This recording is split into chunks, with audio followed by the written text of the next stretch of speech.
Welcome. Hello, everybody. Welcome to AMS Weather Band's latest webinar, From the Ground Up, an operational meteorologist's vision for the NWS, with Ken Graham and moderated by Maureen McCann. Folks, before we begin today, I would like to address some of the ground rules for our webinar. If you do have any questions during the webinar, please put them in the Q&A button at the bottom of your screen. If you look, you're probably familiar with the chat button. Well, to the left of that will be a Q&A button. If you put all of your questions there, that would be fantastic, because that would allow us to concentrate all the questions in one location so that we don't have to wade through any comments or whatever. So please feel free to add any questions you might have in that Q&A button. Any questions or comments submitted through the chat option will not be considered. We'll be focusing on that Q&A option at the bottom of your screen. And depending on the flow of things, we will have some specific time for questions from the audience after the presentation. So with that out of the way, I would like to introduce today's moderator. Thank you, Maureen McCann, for joining us today. Maureen knew she wanted to be a broadcast meteorologist since the age of 4, when Hurricane Gloria blew through her New England hometown. So it's fitting that Maureen has landed in Florida, since it was a hurricane that sparked her interest in weather in the first place. Maureen is currently the weekday morning meteorologist at Spectrum News 13 in Orlando, a 24-hour station serving Central Florida.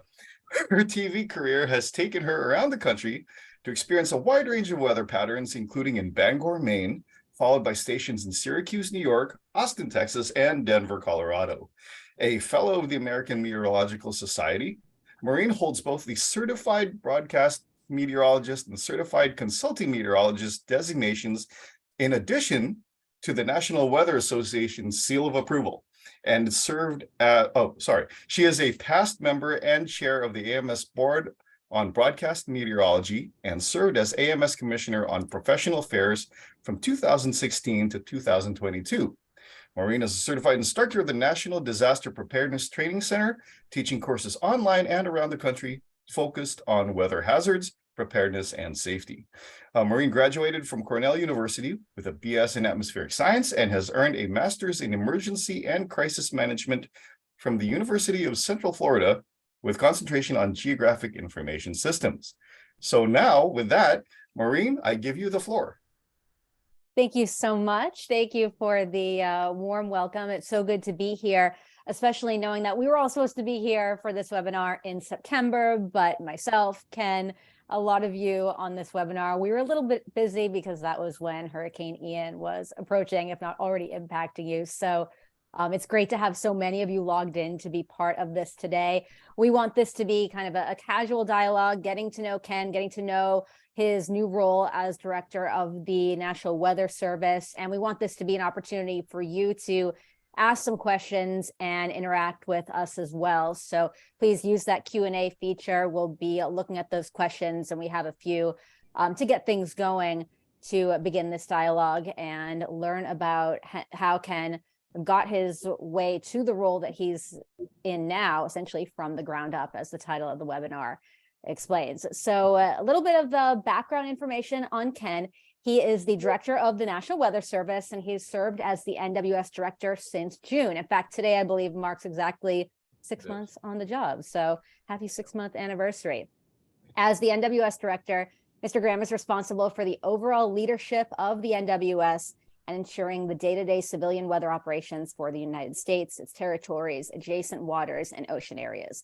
His strategic areas of focus include transforming the way Americans receive, understand, and act upon National Weather Service information, and ensuring NWS decision support services are equitably delivered across all communities, and advancing partnerships across the weather enterprise to reduce the impacts of extreme weather, water, and climate events. Before coming to this role with the National Weather Service, Ken was the director of NOAA's National Hurricane Center. And if you look at his resume, he's had other roles within the Weather Service, going back to being the MIC at the NWS Forecast Office in New Orleans, the Systems Operations Chief at the NWS Southern Region Headquarters in Fort Worth, the Chief of Meteorological Services at the NWS Headquarters in Silver Spring, and he was also the MIC at forecast offices in Corpus Christi and Birmingham. Ken has a bachelor's in atmospheric science from the University of Arizona and a master's degree in geoscience from Mississippi State University. He is a licensed ham radio operator, a member of the AMS, the NWA, and the International Association of Emergency Managers. So thank you again, Ken, for making time with us for today.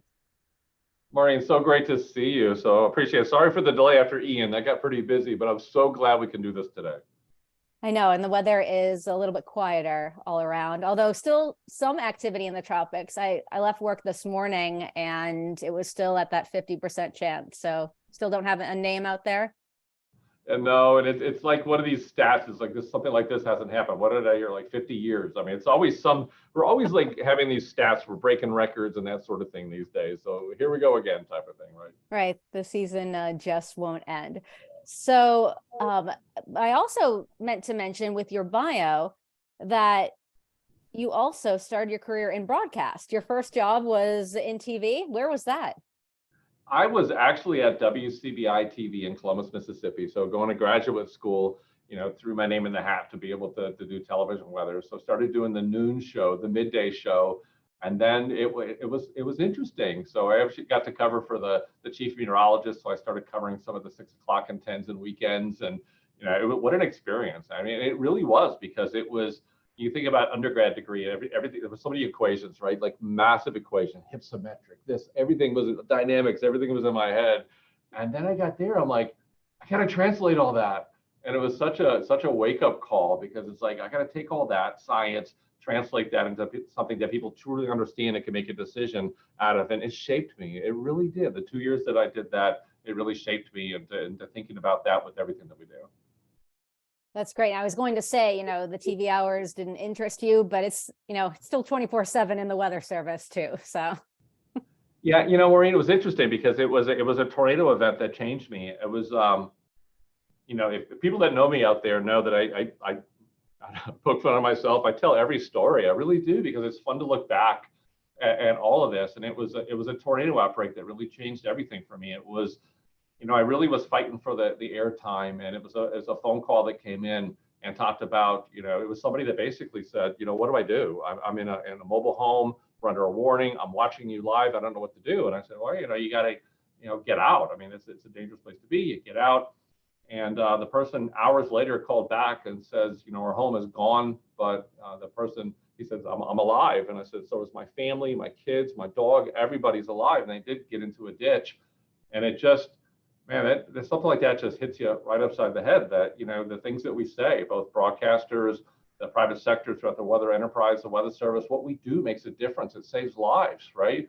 And it hit me right upside the head that there was so much more to this business. And interesting enough, it wasn't long after that, I graduated, resigned from television, and I said, you know what, I want to get to know this weather service thing, right? So I joined the weather service in '94 down in New Orleans, and kind of been a crusade, Maureen. I don't know, a crusade ever since. The science to communicate has been a crusade ever since, and it hasn't stopped even today. So it's interesting to hear how, there was that benchmark event for you on the broadcast side, on one side of the camera. Chances are, there are people on the other side of the camera watching at home, and maybe that event was pivotal for them in terms of affecting how they respond to weather or prepare, or maybe inspiring future meteorologists, as so many big weather events do. Take us back to when you said you initially wanted to become a meteorologist. I go with age 4, but you said age 6? Age 6 for me. I believe you 1,000%, right? But one person told me they were 3, and I'm like, I don't know. I can't remember 3 years old. We got to talk about this 3-year-old thing. But 4, I could buy that. Look, 6 years old. It was. I didn't know. I didn't know about the career of meteorology, but I was 6 years old. My mom, she goes, you used to take observations on your calendar. See, I loved almanacs. Every year for the holidays, Christmas, I got a new almanac, a new atlas. And I would read every page of the almanac, every page of the atlas, and it was always populations, it was statistics, it was weather. I loved it. And she told me on my calendar that I wrote down the weather every single day. Just an observation, nothing fancy, right? It was cold, hot, warm. It rained today. It was dusty. It was very, very interesting. But she told me I kept those observations for years and years and years. So I can't even say that I was like, I wanted to be a meteorologist, but yeah, the Earth is my favorite planet. That hasn't changed. And I took observations even at that young age. And so absolutely, there was an interest in this Earth. There was an interest in the environment. And that was at 6 years old. I mean, I loved it even as back as that young. That is incredible. And I think so many people can probably relate, because I think a lot of us, and I say this when I'm at school visits, we're just kind of hardwired that way. You get this interest in weather and it just doesn't leave you, whether you remain a hobbyist or you turn it into a career. You can do any of the above with your interest in weather. Yeah, and how many people you meet, you give talks, you do the same thing, Maria. You give a talk and people talk and they come up to you afterwards and they want to talk about the weather. Everybody wants to talk about the weather. And there's so many people that come up. It's like, I wanted to do that.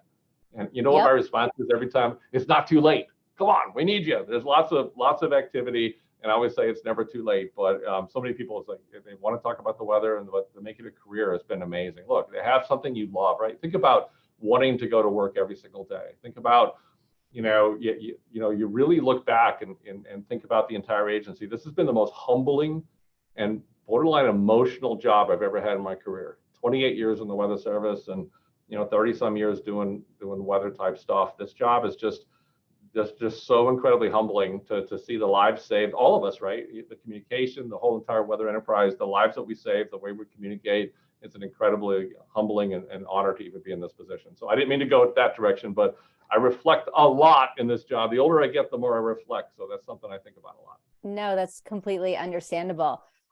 So yeah, tell us about your current role and how excited you are to take this on. You're coming out of the National Hurricane Center, and now obviously you have a different set of responsibilities, but you're going to be, looking forward with some new priorities and some new initiatives. So tell us all about your current situation.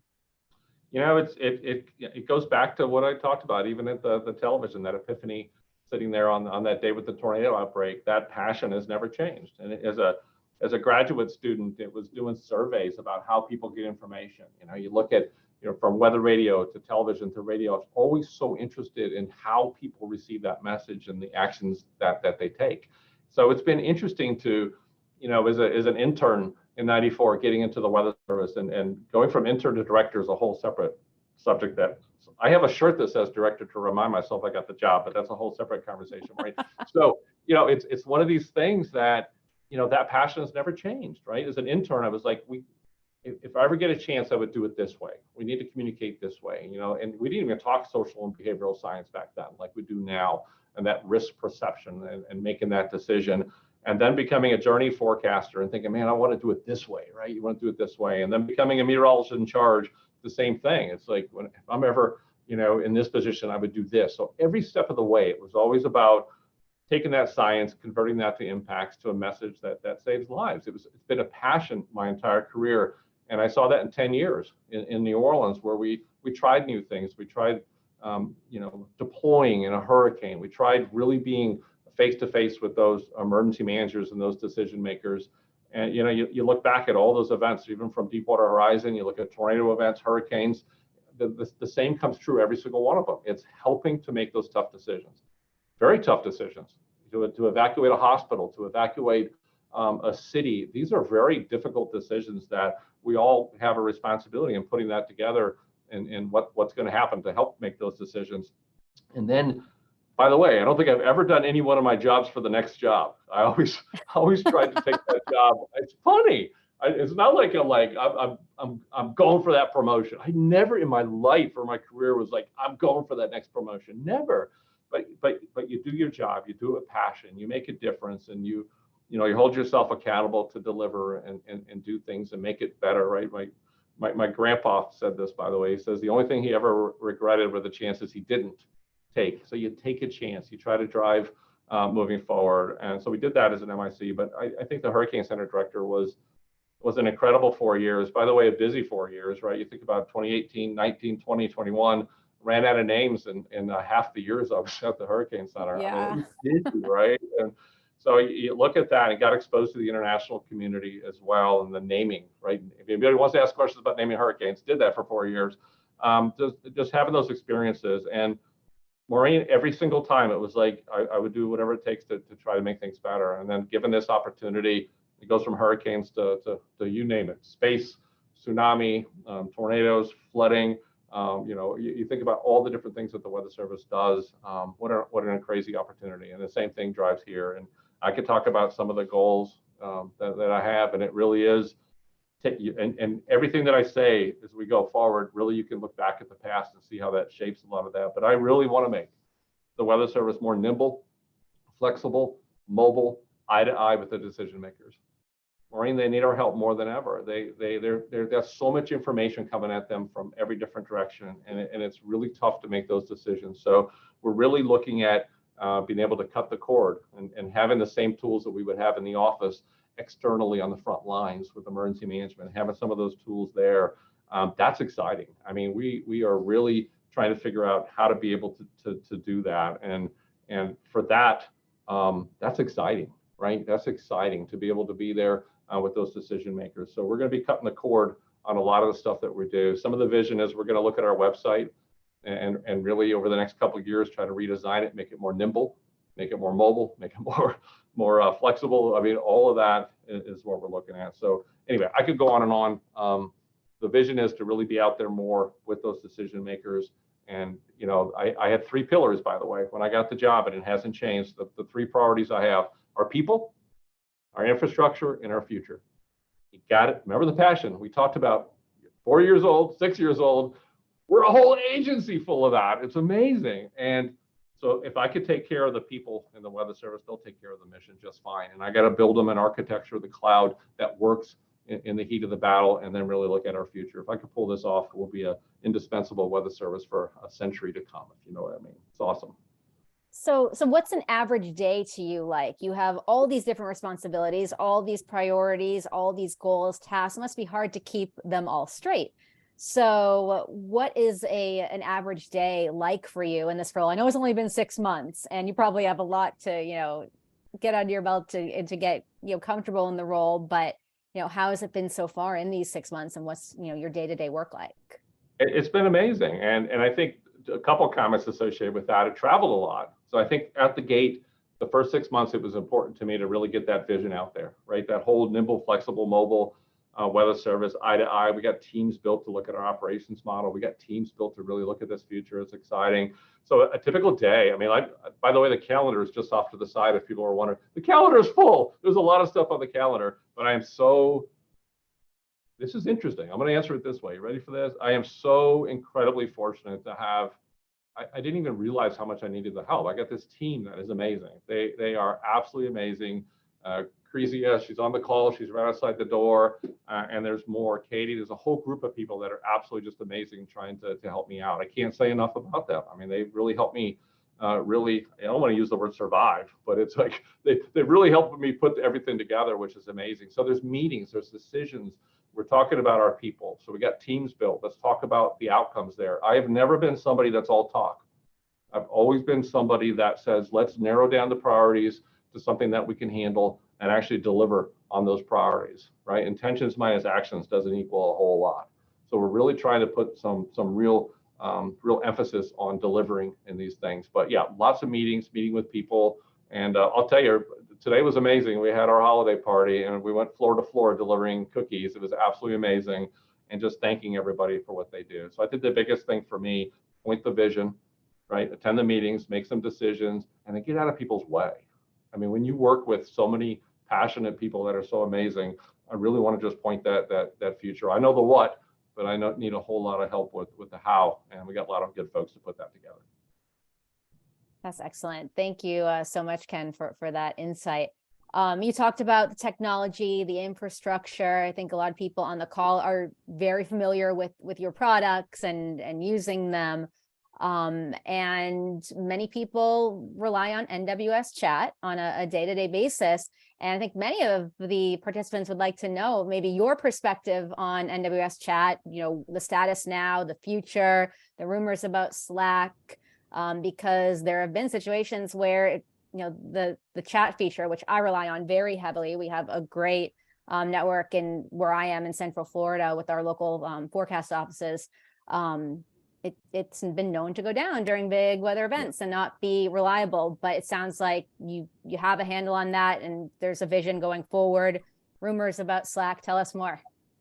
Let's dispel all the rumors right here and now. And it's interesting. Here, I've got something. Where's the camera? There's something called Ken's 10. And I want to really get in there. Can you see it in there? Slack. Right there is like the top thing. Can you see it? Look at that. It's amazing. No, it was a high priority. Let me tell you what happened. So I get the job, and I get emails from around the country from pretty high level people saying, "Congratulations, Ken. We're so happy you got the job. Now fix that radar and fix that chat." I mean, they had a list of things for me to fix from day one. And the first weekend, chat failed, and it was on Twitter. They said he was going to fix it, and he didn't. I need more than a week, but it's coming. So to dispel the rumors, we are partnering with Slack. It's exciting. We're going to meet with them again tomorrow. And ready for this? Stand by. Get excited. Everyone stand up. Round of applause.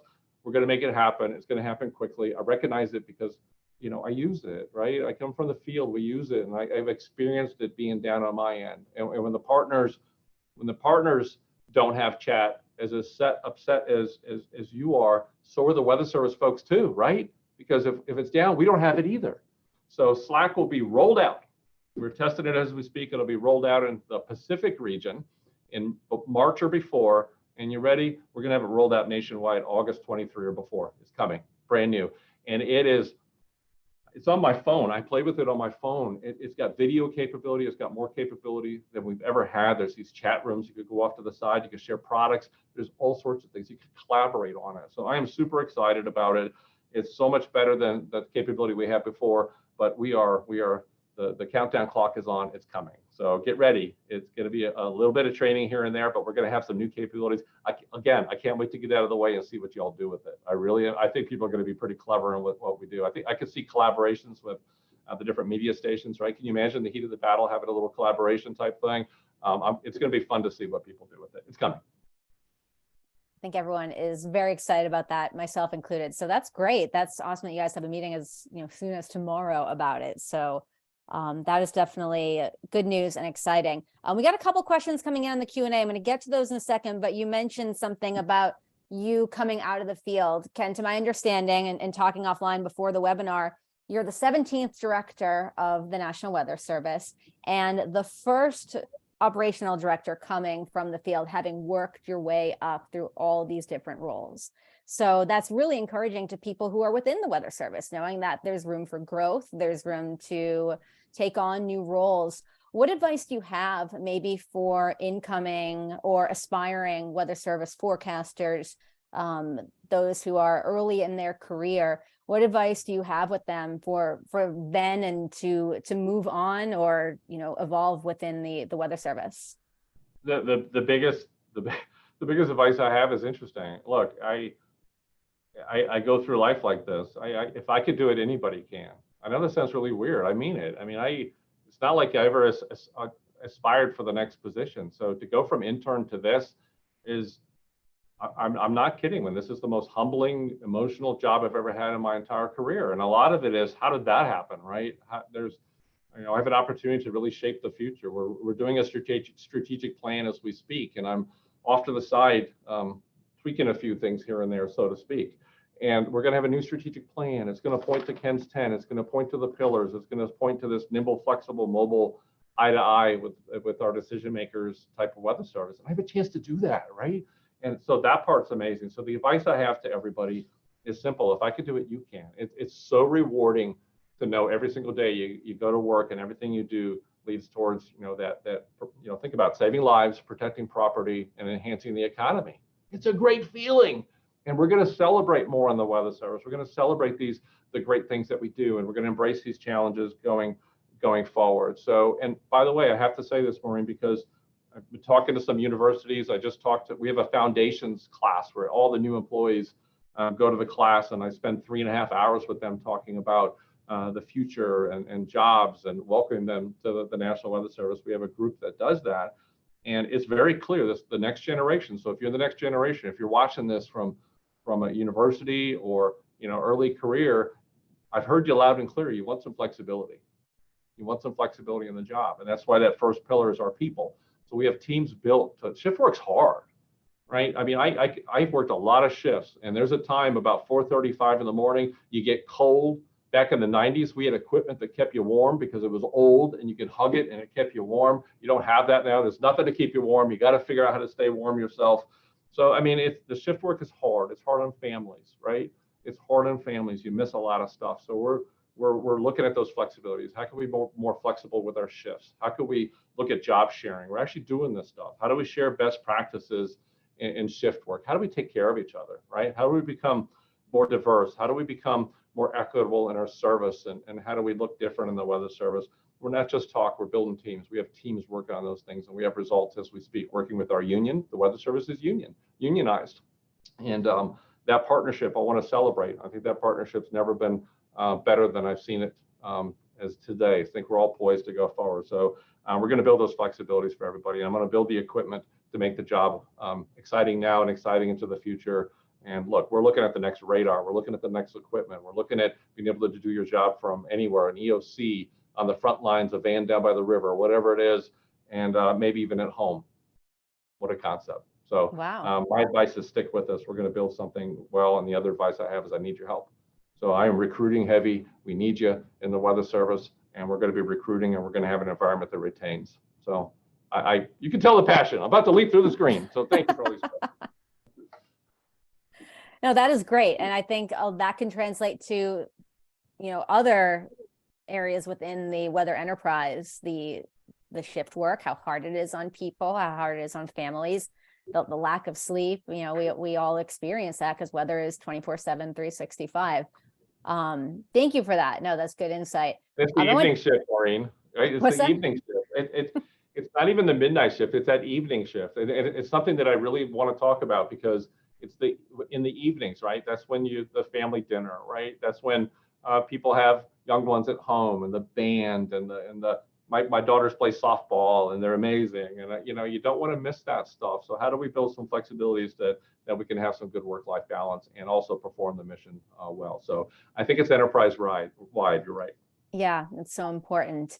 I want to take a question from the crowd right now. It's a question about broadcasters because we get so much time to communicate on air and reach so many people. We're working on the same team with the Weather Service in terms of sharing the information and communicating the different products. I think about, being in Central Florida and all the products that we share when we're in an active hurricane situation.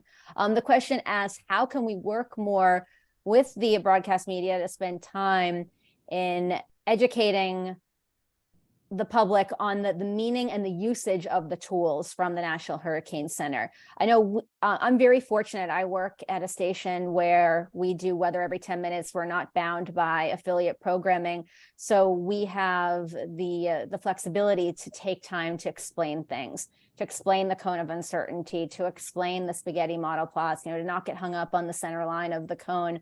And I know we all try to do that, but sometimes time is a concern. Anything that you're doing or the Hurricane Center to try to work with broadcasters, if I'm reading this question right, on how to essentially help us communicate better and explain the meaning and usage of the tools? Yeah, I have lots of thoughts on that, as you probably figured I would. I think that there's a lot to this, and I think I don't know that everybody watching, in my opinion, 28 years of doing this and then 2 years in broadcast, I have never seen the relationship between the private sector, the media, the weather service. I've never seen it this close. I've never seen it this tight. I think there's been so many events. I think everybody from a social and behavioral science standpoint so recognizes that, wow, we're all in this together to save lives. We can't do it without the media. We can't do it without emergency management. In the private sector, look, the whole weather enterprise comes together associated with this. How do we work together? We have these, I don't know if everybody knows what the weather service folks do and most of the media do, and the emergency managers. I don't know if academia knows we do this, but we have these integrated warning teams. We need to have really tough conversations in those integrated warning teams because, look, we're getting so much better with the modeling. You're going to have plus or minus 20, 30 miles. You're going to have little wiggles on all these things. And the interpretation of the products is one part of it, right? And I've seen so many hurricanes, and I've seen others that you do the training. That's why I want to have the real talk here. you do all the training, you get everybody ready from a probabilistic standpoint, right? You account for all that. In the heat of the battle with the stress, a lot of times I see people go back to deterministic. It happens. I've seen it. We go back to it's happening or it's not happening. And a lot of our products are so built on probabilities, including the cone. We need to spend more time interpreting the information. Here's what we got to work on. We got the science, right? The forecasts are getting pretty darn good. Okay, some better than others, but they're really getting good. We're getting good at translating that forecast to impacts. We have to figure out that last mile. That last mile is interpretation, total risk perception. Does that make sense? So you can have a perfect forecast. You can have a perfect forecast. We all communicate it wonderfully. All right, we can work on it. We can do better with that. But the reality is, I've said thousands of times on air, whether it's social media or in the heat of the battle on television, I've said things like, if you're told to evacuate, do it. Here's the issue.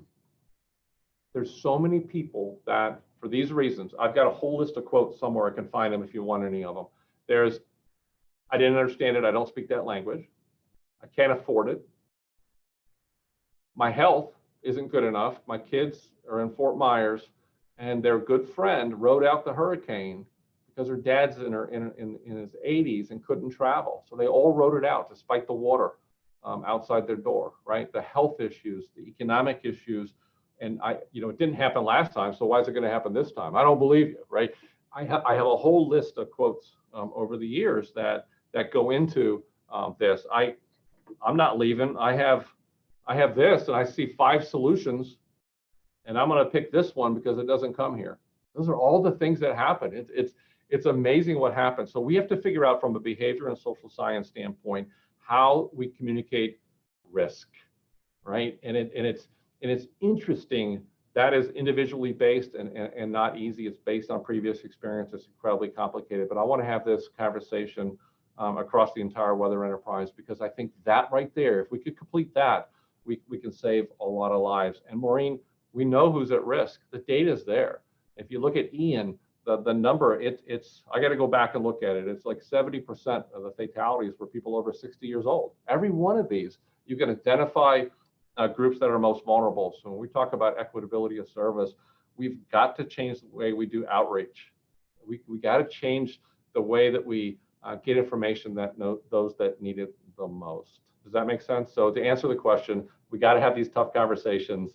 And I think it's that last mile. I think it's the last mile. Look, we got the rest. Oh, I'm getting excited. I'm jumping up and down. I got to stop. Look, if we can connect that last mile with the risk perception, watch the lives we'll save. Yeah, and actually that was a comment that was in the Q&A with that. It said risk communication saves lives. Yep. So thank you for addressing that. Got a question here. What is the status of using satellite soundings of the atmosphere instead of upper air balloon soundings? This person said they've been retired since 2006. It was in the development stage then. Are we any closer to that? Yeah, I think we're real good partners with our NESDIS line office next door. In fact, I just had a wonderful conversation with my counterpart at NESDIS. This group that looks at all the satellites and that sort of thing. The answer really is here is we need as much data as we can. So I think you look at, we're working with NESDIS on this hyperspectral sounder capability for the GeoXO. We're looking for this type of thing, but it's interesting when you look at the data. I was trying to look back the conversation that we've had. It's complementary. I think we're not necessarily seeing a situation that this replaces that. It's additional information, right? You still get information on the the troposphere up to the tropopause, with the balloons, and you get other information with the satellites. Look, the advantage of the satellites, you can get the sounding information where you don't have balloons. You can get the sounding information over the oceans. And I think there's a lot of ocean data that we're missing to be able to get into the models. And I think that'll really improve the forecast. So I look at it as complementary. I really don't think it's a replacement. I think there's just good value associated with having both. And it's staggering what the data gives. I'll just quote one typical situation, and I'll go back to hurricanes just briefly.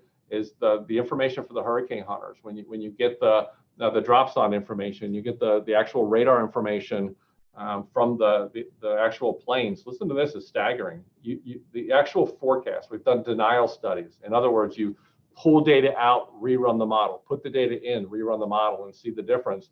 And that data just from the aircraft alone can make a 10 to 20% difference, improvement in the actual forecast and both intensity and track. That's shocking. And I've seen it with snow. I've seen it with rain forecasts. It's data, data, data. Now, here's a problem. Ready for this one? There's so much data, and this is why we have to drive, not just the Weather Service, but NOAA and others. We got to drive into the cloud, because with every satellite, you get more information. All this more information. How do you assimilate all that data somewhere to be able to get that into the models? And that's why we have programs to look at a community-based approach, by the way, where it's not just us in the models, but it's the university and research community in there as well to help us out as we improve those models. So anyway, it's complementary, and at the same time, data is everything. And it's interesting. People, not everybody sees this. When you have a situation with a snowstorm or a hurricane, we'll actually add additional radiosonde balloon releases across the Weather Service. And there's ways to be able to draw areas that we're concerned with and actually do that denial study ahead of time to be able to see where we can get the best improvement. And a lot of times it's nowhere near that storm. It's way upstream. How strong is that trough going to be, right? How strong is that high pressure going to be? You need that. You could be concentrating in the Pacific Northwest over a storm that's going to be at the Atlantic, because that's the place that will have the biggest dent when it comes to improving the model. So it's complementary. That's a long answer to say the word complementary, but there it is. Well, then there's also a question about surface obs, going from upper air to surface. What's the NWS plan for improving weather observation, especially from the ground up? Is the NWS interested and ready to assimilate data from private observing systems, space-based or ground-based? Yeah, I think I kind of mentioned it a little bit earlier, but I'm going to hit it a little harder. One of my goals is really we got to we can't keep building everything ourselves. So I'm engaging in so many different discussions with the other line offices, and we're all agreeing. We're looking at leveraging industry in a lot of what we do. So, look, 6 months on the job, I don't have every detail yet, but listen, my philosophy is, if the data is good, how do we utilize it, right? We don't have to build everything ourselves. So that includes cloud, that includes observations.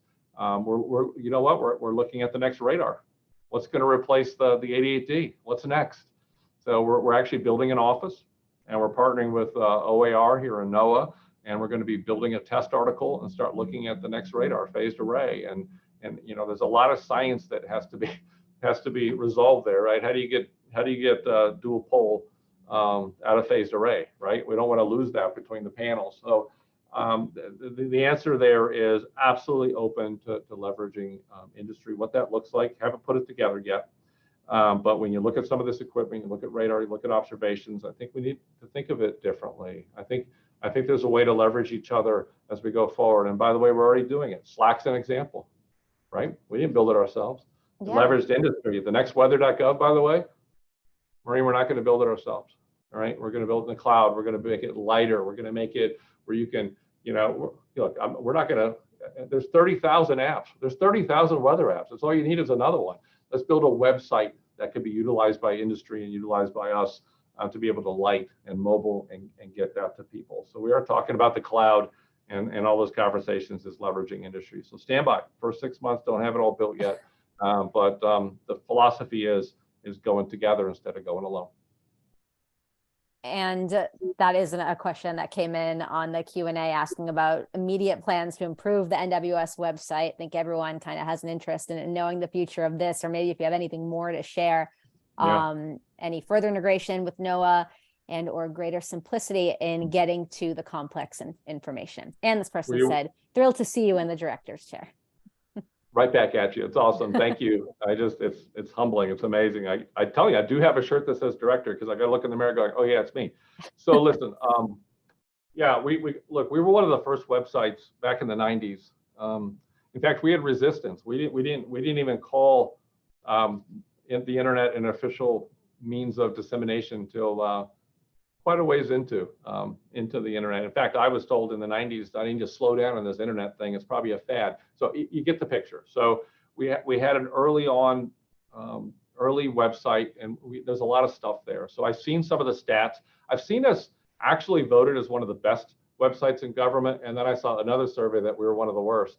So what that tells me is there's a lot of information there for some people, and for other people, my mom, that she can't find anything on there, right? So we're having some interesting discussions about, you know, who's the website there to serve? Is it everyone? Is it all the meteorologists out there? Is it the public? Is it a place that we can think equitability, where you don't have to have 100 megabits per second to be able to get our information? Look at me, all sassy. So I mean, how do you build this website of the future? So those conversations are not just talk, we're building it. So we are looking at advancing this, not alone. And I don't have the date, so please don't hold me accountable to some of the stuff I speak and freak people out. In 2024, we plan on having a new mobile.weather.gov, a lighter weather.gov, and we're going to build it by 24 during the year 24, maybe by the end of 24. So we're going to do this. The big question is philosophical, you know, and we could have a massive debate here for 3 hours on it. You know, how big do you make that? How mobile do you make it? What do you not have on there? Do you have everything on there? I don't know. Maybe it's both. Maybe there is this heavy website, but then for the public, there's something lighter that they can get on their phones. The data is clear. Fewer people are getting information on the internet on a PC, and they're getting more information on their phones, on their tablets. It's lighter, it's faster, and that's what we're trying to look at. So the answer to that is we're going to do it. Sometime in 24, we hope to have a much lighter weather.gov built. And then comes the question, how much of the old website do you really lift and shift to that new one? So those things are going on as a reality. And by the way, that's also on Ken's 10. The new weather.gov is one of the high priorities as well. That is good to hear. I know everyone is, you know, we all use that website, and, you know, we know exactly, we that are in the enterprise that use it every day, we know where to go to find everything. Because we've been doing it for so long, or at least I have. But yeah, it'd be interesting to see how, like, other people outside of the industry, how they respond to that information and what it's going to look like in the future with this newer version. So that's really exciting. So Maureen, I've got to say this, everybody's be patient with me because I break a lot of dishes along the way. So, you know, we're going to try to work on this. Your favorite thing may or may not be there. Please don't scream too loud, but scream a little bit. Let me know. Grow with us in this, right? We're going to take some risk. We're going to try some things, and you know, in the end, we want the capability to save lives, protect property, enhance the economy. We want it to be used for the right reasons. So, if your favorite thing may or may not be in there, just give us the feedback. But don't necessarily go, what the heck are they doing? This Graham, he's broke everything. So just give me some patience as we go down this road, and let's go there together. I know you've been talking about Ken's 10 a lot. Are there any things on there that we haven't hit that you want to mention that we haven't had a chance to talk about? One of the questions I always get is we eliminate things as we accomplish things and celebrate, by the way. We're going to celebrate more in the Weather Service, these accomplishments. You know, as these things, will it become Ken's 9? I've had people ask, it's going to become Ken's 8. No, it's always going to be Ken's 10. There's plenty of things to add on there. There's plenty of challenges, and we've already completed one. And I talked about, remember the radar, we had a wonderful project, and they came up with radar.gov. It was excellent, right? It was GIS. Your history with GIS, you can relate to how amazing it is. The problem is not everybody has that 100 megabits per second. So one of the big things on the list was, how do we get a radar light on the website that's really fast? You can't wait 2 minutes to get a loop. So if you want that, go for it. It's still there, but it defaults to the light radar. So Maureen, right now, in seconds, you already got a loop, right? We fixed it. So that came off of Ken's 10, and we added something called the spot formatter. We get a lot of requests for information. It could be a fire, it could be a spill, it could be an accident, it could be about anything. It's a latitude, longitude forecast that we provide decision makers, emergency managers, and the software it needs some work, okay? So we've got that on the list now. We got Slack. I'll go through them. It's gonna be fast. Slack. We got the spot formatter we're working on. Another one is we're building a change management unit. Remember, we're going from evolve to transform, and you got to have a team that helps us program manage that. So we got an incredible group looking at that. Tsunami's on there. We have 2 centers, and we're going to try to get them the same equipment, some of the same information on the website. We're redoing the websites to make it easier on folks to get information and make it similar. We're going to make it where they can back each other up. So the Tsunami Warning Center reunification's on the list, weather.gov, AWS in the cloud, cutting the cord. We're going to have the tools. I just can't imagine picking up the tools I have in the office and go to Emergency Operations Center and have the same tools. We're doing it. We're building it as we speak. We're looking at our ops model, the staffing requirements associated with that. That's another one. We're looking at our IT. Remember the pillars, people, infrastructure, and the future. And part of that infrastructure is we're really looking at the governance and the ownership internally. It's fun to talk about this with everybody because they need to see not everything's outward facing. Some of it is internal to be able to get this stuff done. We're looking at our IT architecture.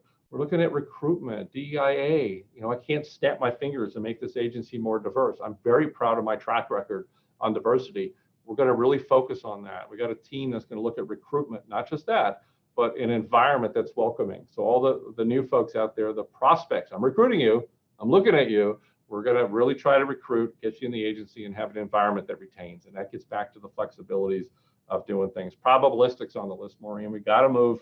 We've got to account for these little wiggles, you know, and it really is talking about putting science behind the worst case scenario, because after every briefing, people come up. You could give it, Maureen, you could be in an EOC. Hi, I'm Maureen. This is what's going to happen. You give the best briefing of your life, and somebody comes over, tugs on you and says, hey, what's really going to happen?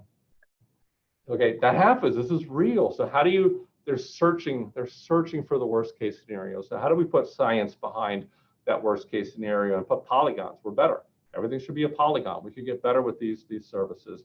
Flood inundation mapping, and I'll wrap it up, is 10% of the country we're going to have covered with flood inundation mapping by the end of 2023. I'm so incredibly proud of that because we've got to go that direction. You got to take the forecasted, okay, 7 inches of rain. So what, right? What is it going to do on the ground? Maureen, can you imagine having a flood inundation map that you can air that says, hey, based on this forecast 2 days from now, this is what we think is going to flood? It's game changing. It's transformative. That would be. It's coming. It's so exciting. It's coming. Anyway, shift flexibility and the next radar. There's actually 13, but it doesn't rhyme with Ken, so we'll keep it at Ken's 10 plus a couple bonuses. But we're moving. That's the list. We're focusing on it. It's not everything, but you can't do everything. Remember, we started this conversation with how early we wanted to do this. And what that does is all the weather enterprises, not just the Weather Service, it's the private sector, it's the media, all of us, we have so much passion, we can do anything. Anybody be jealous of that?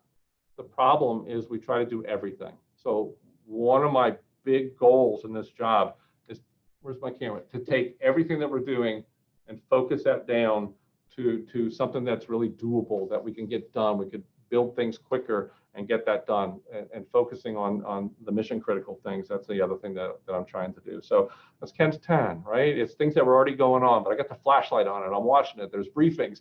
I could turn the camera, you can see my calendar. There's briefings on it. On Friday, I get updates on these things. And we got teams built for every single one of those, not just here at headquarters, but involving our union and involving operational folks across the country. So we're going to go forward as one weather service. Got a few more questions to get to, and perhaps we'll wrap it up shortly if we get to a couple more, because I know people may be on their lunch break, depending on where you are watching us from. We know people have a busy day, so we won't keep you for too long, but Ken, we clearly could talk about this stuff all day. I could talk all day long. I love this stuff. What can folks in the weather enterprise, but not in the National Weather Service, do to support you in achieving these key initiatives? So I know you have all these ideas and you can't go it alone. You have a great team, but what about people beyond the Weather Service? Yeah, I need, look, I will sincerely look at you right now and say, I need your help. I'm not going alone, because those days are over. We've got to go together. This isn't, you look at the number of billion dollar events. I mean, you look from, what's the stat? Like 1980 through 2021, I think there was an average of about $7.3 billion weather events a year. And if you look at 2017 through 2021, we're over 17 of those events a year, right? And you think about a changing environment, a changing climate. You think about all the aspects of the frequency of heat waves, the frequency of heavy rain events. This is consistent with what we're seeing with a warming climate. There's enough room for all of us. Okay, so it's not going to get easier. It's going to get busier and busier with time. We got to go forward together. And Maureen, the can you get here is the can you get everywhere. Whether I'm briefing the Hill, briefing the Union, briefing, I don't care where I go. It's the same message. And we need to go together. We need to build this cloud where everybody has access to the data. We got to get input in what you all need. Remember, part of that saving lives, we're all doing that, right? We're doing that, which is good. Protecting property, we're doing that. But the other part of our mission is enhancing the economy. So we're here to grow the enterprise. Think about what you're going to be able to do with the probabilistic information. Think about what you're going to do if I can get this cloud built, that you have access to everything. By the way, eliminating some of the lines on some of our data, having the observational data go into the cloud, not just the local office like now, having that radar data go into the cloud, that you can get all the data and not just what could go over a phone line, right? All this. You think about all of that, including the NOAA, the radios getting into the cloud. If I could do all that and have more access to this and get everyone to be able to be in this community together, we talk about modeling, community modeling, involving universities in that. And look, if somebody's got something good to improve the model, let's let them do it in the cloud. Let's test it a little bit, right? And let's go together. That's what we're trying to do. I just think we have to go together. Keep talking to me. If it's going well, tell me. If you're really resonating with this vision, tell me. If I'm crazy, tell me. That's fine too. I really got nothing to hide, and I'm excited about the future and the entire enterprise. I say let's go together, right? I think we could go together because this country and this planet really needs us. No, that's true. And you also mentioned about how you want to engage, social science more. That's become an increasingly more important part of the weather enterprise. Someone's asked how you plan to engage more social, behavioral, and economic sciences into the Weather Service. We have to do a much better job with all the above. We've been talking about social science probably for a decade plus now, and there's surveys. You've probably taken some of them actually. There's a lot of surveys out there, but what are we really going to do with this information? So there's the social science of understanding our products, the social science of that decision making. I'm really trying to spend more time talking behavioral science, and it really is that risk perception. What are we trying to do here? The science, the impacts, right? Changing that to risk calculations and predictions. In the end, we're trying to change a behavior. We're trying to change a risk perception that causes somebody to say, I shouldn't be here, I can't get out, but I'm going to call somebody to help. How do you build a culture of, I understand that I'm in danger, right? And it's not based on, it didn't happen in Irma, so it's not going to happen in Ian, right? It didn't happen in Irma because the storm went 20 miles, little wiggle, 20 miles to the west, and those storm surge values didn't happen in Irma. You can't risk lives on little wiggles. We've got to figure out this risk perception. And I love the last part of the question. And I've been trying to figure out this for years, because we got to figure out, look, there's a return on investment. The entire budget of the National Weather Service is about half the cost of a fast food meal deal per American in this country. We're a bargain. We're an absolute bargain. What is the return on investment of not just the Weather Service, but the entire weather enterprise? It's staggering. How do we get economics more into this? How do we calculate what that return is on the economy? I think across the entire enterprise, it's a bargain. It really is. We bring so much back to the community. And I'm not even talking lives. I'm talking the economics part of this. And the last part, real quick, is if you're listening from the university community, what's the future meteorologist look like? What's the future hydrologist look like? I really think, this is Ken talking, so don't, whatever, I throw it out there. I think we need the science degrees coming out with at least some sort of exposure to social and behavioral science. I look back at my undergrad and I didn't connect the life-saving part of it, right? I think there has to be, when you get a degree in meteorology, hydrology, and some of the others, we're getting some GIS, we're getting some other things, I get it, but I think we need to examine having social and behavioral science as a required part of that degree. There it is, I throw it out there. And I think it's important because that connection's everything. that makes purpose to your modeling. Why are you doing modeling? Why are you trying to improve the model? Trying to save a life. Why do we do any of this stuff? We're trying to save a life. That connection along the way, and everybody has a piece of that to be able to make these improvements. I think that understanding has to be everywhere from the get-go, from that degree. My opinion only, there it is, bam. Anyway, I get excited. So anyway, thanks. No, that's definitely warranted for that. And yeah, that would be really interesting to have that as part of an undergraduate degree. That's probably something that hasn't been really required before. So that would be really interesting. But one last question before we wrap up, since we're approaching an hour. All of these things we've been talking about in terms of what the Weather Service is doing across the weather enterprise, we're trying to build a weather-ready nation. We're trying to protect lives and property. We want people to be more prepared, aware, and able to respond and save lives. Any updates on the Weather-Ready Nation Ambassador program, or any new initiatives coming or growing what's already there? Yeah, I think, the Weather-Ready Nation is a part of it, and Dr. Rick Spinrad is the NOAA administrator, and he's been talking quite a bit about a climate-ready nation as well. And he's right? So we're talking about a weather-ready nation. We've been working on that, but we also got to be ready for some changes in the future. So we're having just an amazing effort now to start thinking about weather-ready nation, climate-ready nation as well, to be ready for the long term. We think about where we build, we think about building codes, we think about what the future looks like, building some of the climate into that. I think it's exciting. So one of the big initiatives that's changed is supporting Dr. Spinrad in his effort to look at a climate-ready nation, right? So I think it's exciting. It's a couple, the two of them is huge. The biggest update is also as well, we have so many ambassadors, and I think that's been amazing, and I thank you. Please sign up to be ambassadors. And it goes back to our previous conversation about leveraging industry and leveraging others.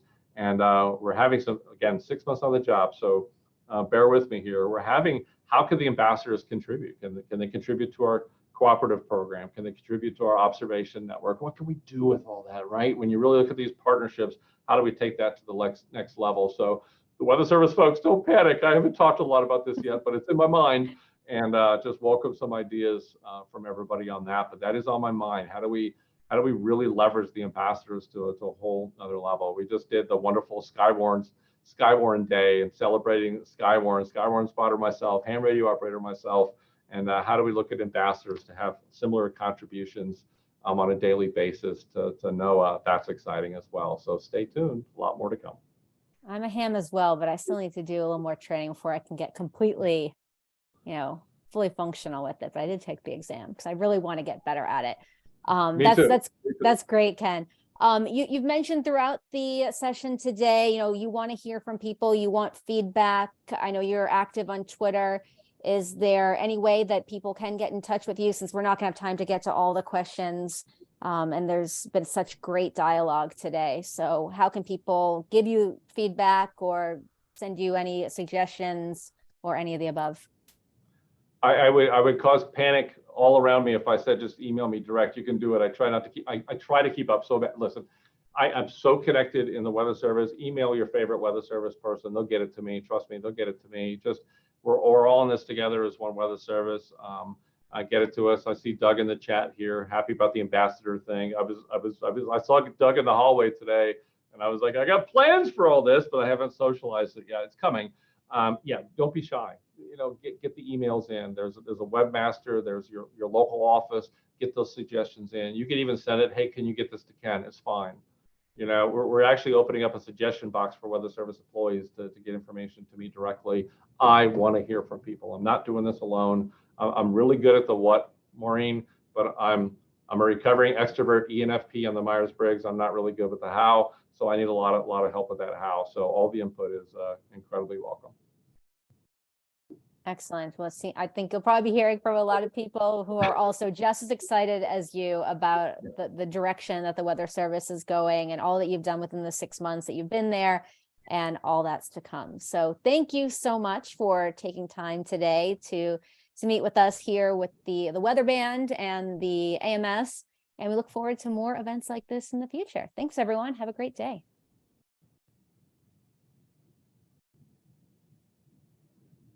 Well, thank you very much. That was fantastic, Cameron. That was fast. That was awesome. The energy, the passion, the vision came through so crystal clear, and I'm pumped to sign up for your team, Ken. Like, if you want me to charge a hurricane, bring it, because I'm ready to go now. Thank you so much for taking the time and doing the work to bring this to the people. I know, I was thinking the same thing. I'm like, you're recruiting. I mean, are there any jobs that you have to wake up at 2 We a.m.? need everybody's help. We're going together. No, I really truly get excited. I was actually, you see, I was actually jumping up and down, like, oh my God, cool down, relax. I had a lot of, these Christmas parties, there's a lot of sugar in me, but I think it was more than that. Anyway. Oh, I was jumping up and down too. That was fantastic. But I yes, want to do this. It's a lifelong dream. I've got the opportunity to do it, and I'm not going to go alone. So I'm going to need all the input in the world to be able to do this. But I'm super excited. oh, absolutely. Thank you so much, Ken. I learned a lot, and I love hearing it from you, and your enthusiasm. So sounds good. We'll keep doing this. Maybe an update every so often, right? I got my 1 year mark. Maybe we'll do another update or something. Let me know how it can help. That's fantastic. The state of the NWS. Yep. Yep, we've got your contact information, everybody. So yes, again, Ken and Maureen, thank you so much. Ladies and gentlemen that are still here, we will make this video available to weatherband members at AMS, weatherband.org, and at amatsoc.org. And you can bet you can see this again. Absolutely. We'll get this out there. So yes, with that being said, I believe we're good to sign off. Again, take care, everybody. Thank you so much. Right. And have a great rest of your day. Yeah, have a great holiday season too, if I don't see you. Thank you. All right. Bye, everybody. Everyone. Thanks Goodbye. for joining us. Bye.